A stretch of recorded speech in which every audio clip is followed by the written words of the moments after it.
Mr. Speaker, let me just quote from a letter to the Speaker of the House by the Director of the Congressional Budget Office dated yesterday. Quote, the Congressional Budget Office and the Joint Committee on Taxation estimated that the total cost of those mandates to state, local, and tribal governments and the private sector would greatly exceed the annual thresholds established under the Unfunded Mandates Reform Act.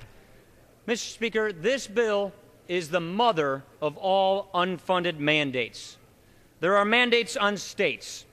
The new Medicaid mandate is expected to cost, according to the CBO, $20 additional billion on states. Mr. Speaker. The House will be in order. The gentleman deserves to be heard. Shh.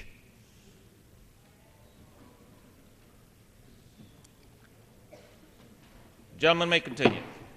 Let's start with the state mandate. $20 billion on states in Medicaid. Democratic governors have been speaking out against this. Let me quote Governor Rendell from Pennsylvania. Quote, I think it's an unfunded mandate. We just don't have the wherewithal to absorb this health care bill without some new revenue source, close quote. There's an individual mandate. It mandates individuals purchase government-approved health insurance or face a fine to be collected by the IRS, which will need $10 billion additional dollars and 16,500 new IRS agents to police and enforce this mandate. There's a business mandate. It mandates businesses provide government-approved health insurance or face penalties. If you don't offer health insurance coverage, you have to pay $2,000 per employee. If you do offer health insurance coverage, but one of your employees decides to take the federal subsidy, you have to pay up to $3,000 per employee anyway. There's a health plan mandate. There are mandates on health plans to comply with new federal benefits, mandates without any funds to meet these new requirements. There are new medical loss ratios of 80 and 85%.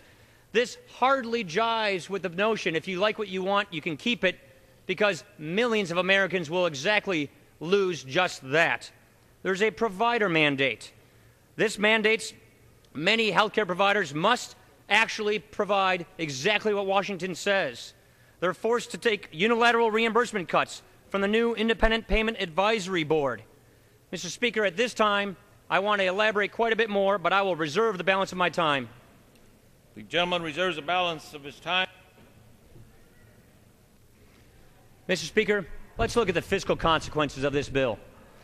I think we're going to hear long today how this bill reduces the deficit according to the Congressional Budget Office. Well, I would simply say the oldest trick in the book in Washington is you can manipulate a piece of legislation to manipulate the final score that comes out. But let's take a look at the subsequent analysis by the Congressional Budget Office. Let's take a look at the claims being made and the reality that we're facing. This bill double counts billions of dollars. It takes $70 billion of premiums from the Class Act to spend on this new government program, not instead of going to the Class Act. It takes $53 billion in Social Security taxes, which are reserved for Social Security, and instead spends it on this new program. The Congressional Budget Office is telling us in order to fulfill all the discretionary requirements, $71 billion will be required to manage this new government-run health care system. They're saying at the Congressional Budget Office that Medicare Part A trust fund, the trust fund itself will be rated to the tune of $398 billion. So if we actually count a dollar once, which is how law and math works, this bill has a $454 billion deficit. I find it very interesting and noteworthy that just 2 days ago the Speaker of the House said we will be passing legislation in April doing the so-called doc fix. Well, that's $208 billion. And according to the Congressional Budget Office, when that will pass, combined with the double counting and the gimmicks and the smoke and mirrors, we will have a $662 billion deficit under this bill alone. Now, Mr. Speaker, let's think about the economic consequences, because the economic consequences that will be borne by this bill are truly horrific. People are losing jobs in this country. Our unemployment rate is near 10%. For us to get our unemployment rate back to where it was before the economic crisis, back to 5%, we will literally have to create 250,000 jobs every month for 5 years in this nation. So what does this bill do? It imposes a new tax increase of $569.2 trillion, over $500 billion in new taxes on labor, on capital, on families, on small businesses, on work, on jobs. And look at what we're looking at. Before even passing this bill, Mr. Speaker, we are going into a tidal wave of red ink of debt. The interest alone on the national debt that's about to befall us will be crushing to our economy. I asked the Congressional Budget Office, what would my 3 children face when they were my age? Mr. Speaker, I would simply say this House is not in order.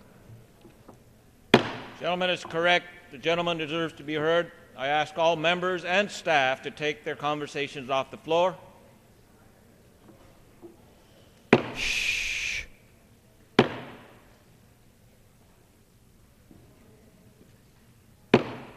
Gentleman will continue. Mr. Speaker, what we heard from the CBO was just alarming. By the time my 3 kids are my age, I'm 40, and they're 5, 6, and 8 years old, the CBO said that the glide path that we are on before passing this bill, the tax rate on that generation by the time they're 40 years old will be the 10% bracket goes up to 25%. Middle-income taxpayers will pay an income tax rate of 63%, and the top rate that the small businesses pay will be 88%. This is the legacy we're leaving the next generation. Last year, the General Accountability Office said that the unfunded liability to the federal government, meaning the debt we owe to all the promises being made, was $62 trillion. You know what they say today? $76 trillion. And what are we doing here? A $2.4 trillion new unfunded entitlement on top of all of that. We can't even afford the government we've got right now, and we're going to be putting this new unfunded entitlement on top of it? Mr. Speaker, at the end of the day, though, what's most insidious, what's most concerning, what's most troubling about this bill is what the future holds. This bill subscribes to the arrogant idea that Washington knows best, that Washington can organize and micromanage the entire healthcare sector of this country. 17% of our economy, 1/6 of our economy. Well, let me give you a glimpse into that future, Mr. Speaker. This is the Treasury 2009 financial report. It tells us that we are walking into an ocean of red ink, of debt, of deficit, of spending. And the only way to get this under control, the only way to stop a debt crisis from befalling this country, much like Europe is about to walk into, if you have government-run health care, if you have the government take the rest of the health care sector over, is to deeply and systematically ration health care. Think about what's in this legislation. We have a new competitive effectiveness research board placed in the stimulus legislation. That decides what treatments are worth paying for. We have a new Medicare commission called the Independent Payment Advisory Board. That makes across-the-board cuts into Medicare, whether it's good for patients or not, based upon cost considerations, bypassing the authority of Congress. We have a new U.S. Preventative Task Force. That's an agency that recently said women in their 40s don't need to do mammograms. That has given unprecedented power in this legislation to make decisions that are normally made by patients and doctors. What this bill does is it says this: we are no longer going to trust the will, the interest, and the decisions of patients and their doctors. They don't know enough. We're going to take the power and the money from the citizens and bring it to Washington. And Washington knows best. Washington will set up elaborate boards and bureaucracies of technocrats who can better micromanage those decisions. And the only way to get this debt crisis under control, the only way to get this under control is to ration care. And with that, Mr. Speaker, I will reserve the balance of my time. The gentleman reserves. The gentleman from Wisconsin. Mr. Speaker, we can do better. It doesn't have to be this way. This is not democracy. This is not good government. One of the cornerstone principles of this nation that our founders created upon is the principle that we govern by consent of the governed. That principle is being turned on its head here today. More to the point, the shame of all of this is we've been offering constructive solutions from the very beginning. We have asked you to work with us on a bipartisan basis, step by step, piece by piece, work on the uninsured, work on pre-existing conditions, work on costs, work on prices, work on the deficit. All along, the other side said no. We're doing it our way. One-party rule. This bill clearly violates the House rules.